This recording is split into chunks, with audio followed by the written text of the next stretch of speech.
Qu'est-ce que c'est que cette créature?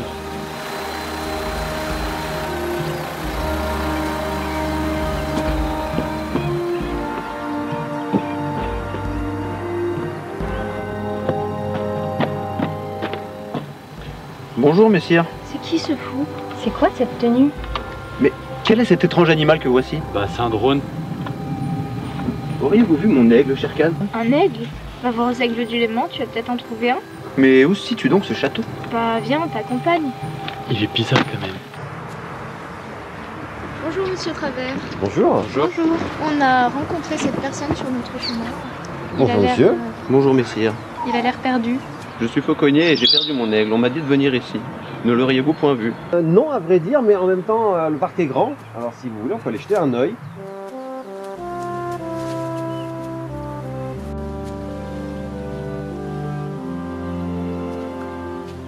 On pratique la fauconnerie depuis à peu près 4000 ans.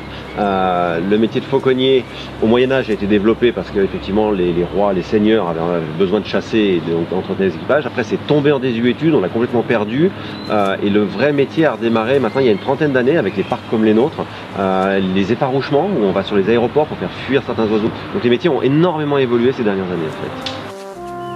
Aujourd'hui, pour nous, comme ici, qui sommes spécialisés sur le fait de faire de l'image avec les oiseaux, on travaille énormément pour les documentaires animaliers.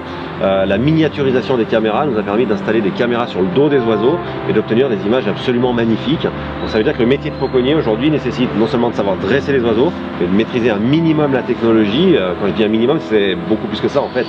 De bien maîtriser la technologie pour pouvoir faire ces images qui vont ensuite permettre de sensibiliser autour de la cause de ces oiseaux. Aujourd'hui, si tu veux, le public, il a plus envie de venir passer devant des volières et lire simplement des panneaux, une espèce de défilé, ça ne l'intéresse pas. Il veut quelque chose de vivant, il veut qu'on lui explique ce qu'il voit et puis il veut qu'il y ait un petit peu d'action.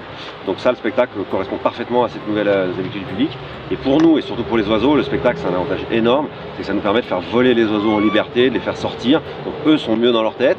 Et puis nous, c'est quand même beaucoup plus plaisant de travailler avec nos animaux que de simplement jeter la nourriture en passant dans nos volières. Donc c'est pour ça que le spectacle a pris une grande part aujourd'hui dans nos activités. Oh dis donc Bayard, c'est pas ton aigle qui est là-bas? Oh mais si. Eh ben vas-y, appelle-le.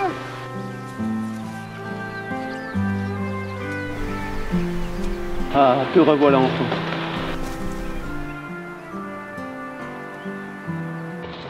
Bayard, réveille-toi, le roi t'attend pour chasser. Oh, j'ai fait un rêve étrange.